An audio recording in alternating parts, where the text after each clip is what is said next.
so right now what we're doing is we made up these pieces. I had some extra 1-inch rebar, and we beveled the edges, ground off a little bit of that coil pack, whatever you call it, on the outside of this. And I have my tabs that I welded onto here.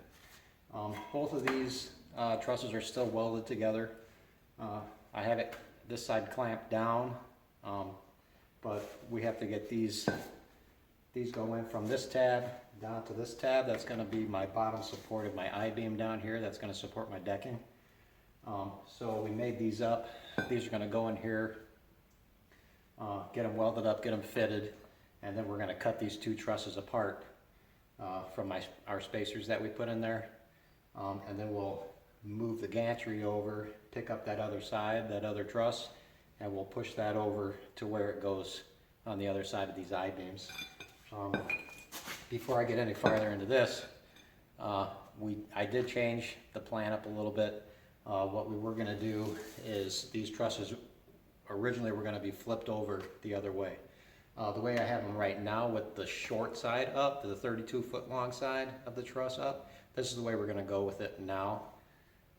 Before, I had the 32-foot side underneath and the 40-foot side on top that was going to rest on each side of our support beams across the creek.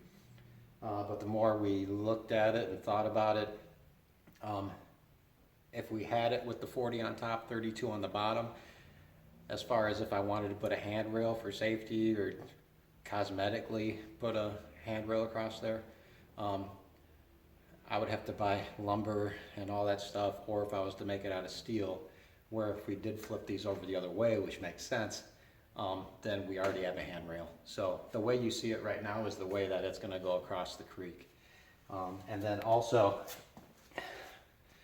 my other plan was with these spacers that we put in here, I have these welded. We were going to cut these in half, which is what we are going to do, but we were going to put 1.5 inch square stock 1/4 inch steel that slid inside of these, that took that whole span all the way across. And then those were just going to be bolted in. So we would get these across the creek, set on top our support beams, and then we would put 1.5 inches in between these, suck them together with some come-alongs and some ratchet straps, and then when they lined up with our holes that we drilled, we were going to bolt those in place. So what we did is we did a quick little test on that 1.5 inch and even the 2 inch, because I bought some 2 inch square stock 1/4 inch.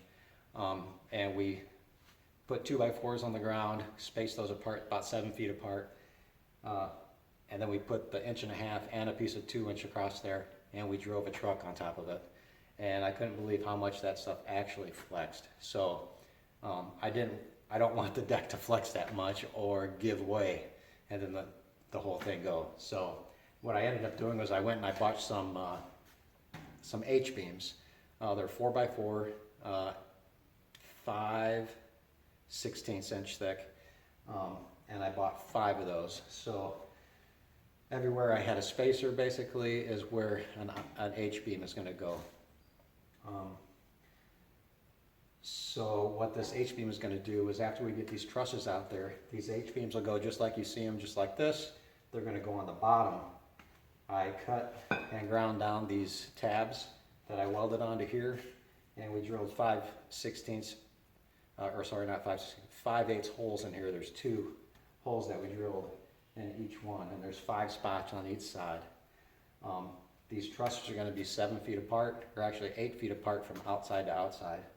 These are 10 feet long, which gives me a 1 foot overhang on the bottom. So we'll get, this one is in place right now. So after I get these verticals in, I'll mark all these holes. I have to drill these out at 5/8.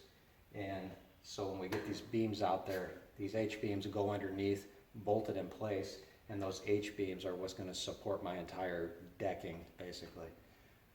So this will be, I have a foot overhang here. Here's my flat truss. We're going to have 8 foot from outside to outside of that one, a foot overhang on the other side. So on top of these H-beams is what I'm going to have is 4x4 hard treated lumber, 8 foot long, and those are going to be spaced about 5 feet apart from each other at the same dimension on each side. And those will run the whole length of the decking on top of these H-beams, which is going to give me support from my decking that goes on top of it. So that's the big change that we made. It's actually quite a significant change. So back to these, these are our verticals to keep these from going in or out. So I welded these tabs on here. We made these tabs. These are welded in direct center over these H-beams. And then on top of that, or on the edge of the H-beam, I also welded tabs down here. So I had a tab here, they're roughly about 32 inches apart. And I had some of this 1-inch rebar left over. And what we made were these sleeves. Now these sleeves, they go on to the tabs just like this, and they get bolted on. One here, one there, and then one on the bottom. So I'll show you real quick how those go. I have 3 of them in place. I haven't welded them yet, but basically these are just going to get bolted in after we get these across the creek, our H-beams on, and then we'll put our verticals, which will keep these truss beams from moving in and out. So here's one tab here, and that needs to be drilled out just a touch. So these are going to slide right inside this 1-inch rebar like that. And what I've been doing, so you got one on the bottom, one on top, and it goes just like that. And then I'm taking a marker and I'm marking these. I don't have these welded in yet. We're dry fitting everything so that I could adjust the rebar to make it about the same on the inside of these pieces that we made. This here is 1-inch round mild steel, and we flattened the one end of it with a press and drilled our hole. This is a total of 6 inches long, and the rebar slides right in there. So that goes in there like that. And what I've been doing is taking a marker and marking these.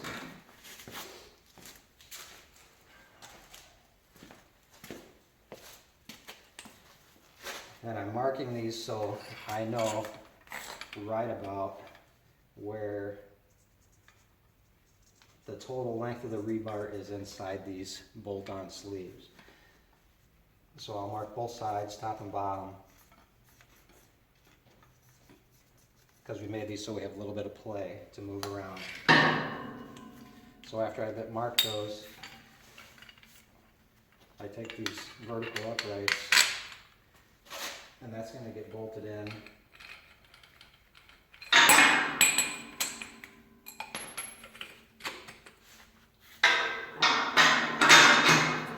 Like that.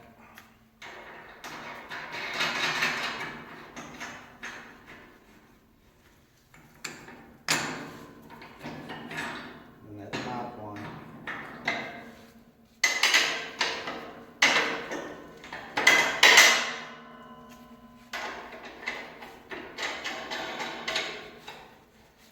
gets bolted in like that. So with this bolted down to the H-beam, and then it's going to be bolted onto the top of the truss, that's going to keep it from going in and out when you have load on the bridge itself. So I have those marks on here to kind of get an eye of how far each side is in. On this one, I need to come down a little bit.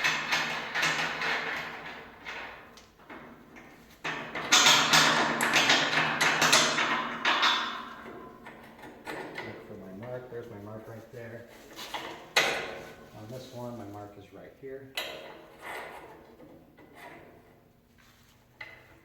So I'll have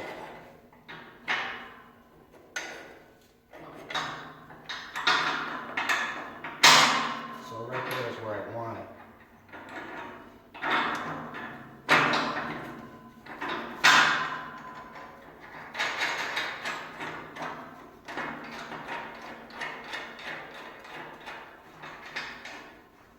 And that's giving me about 1.5 inches out on each side, which is giving me about 1.5 inches inside the sleeve.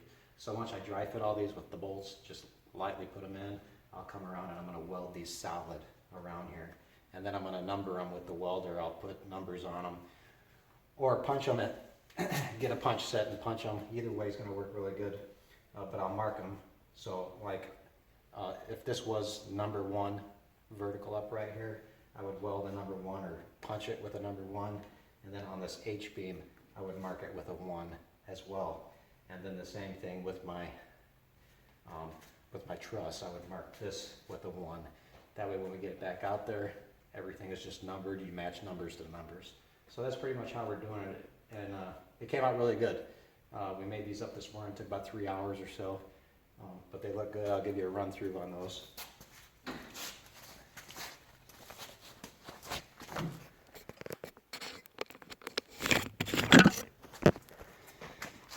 So that's the one we're working on right now, and you can see how these other ones go in. Right now these H-beams are a foot off from the center of the truss, and those come out, and these vertical uprights go in just like that. So those are going to come down all the way down like this, and then it'll be the same thing on the other truss. You can see I have the tabs welded there, and then I have, well, all the way out there on the end of the H-beam, I have tabs welded there.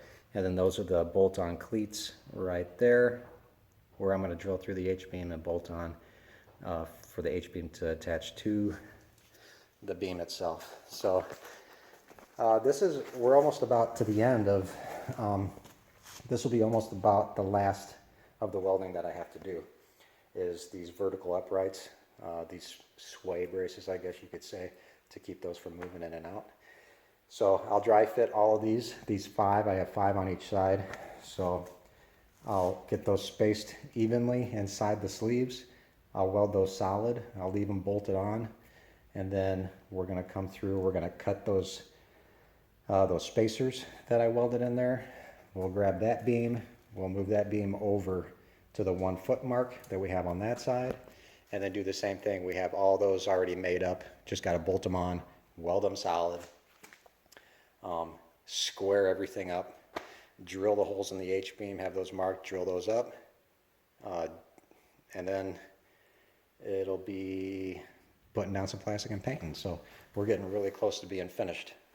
So stick with me, I'll get these done, I'll get those welded up, show you how those turned out, and that'll be the end of this quick little video. So I only have a day this weekend to work on it, so once I do this, probably next weekend, we'll probably get these cut apart, move it, and we'll get the rest of that out. So stick with me. There's, hope you guys are still watching, and you're enjoying what I'm putting out there. So that's the end of this video. Like I said, I'll just throw some pictures up there real quick, and then the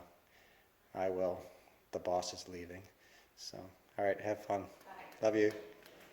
And then we will get the rest of that on another video. So stick with me, keep watching, and I appreciate you guys subscribing and liking the videos, and I'll get more out there, so it's coming along pretty good.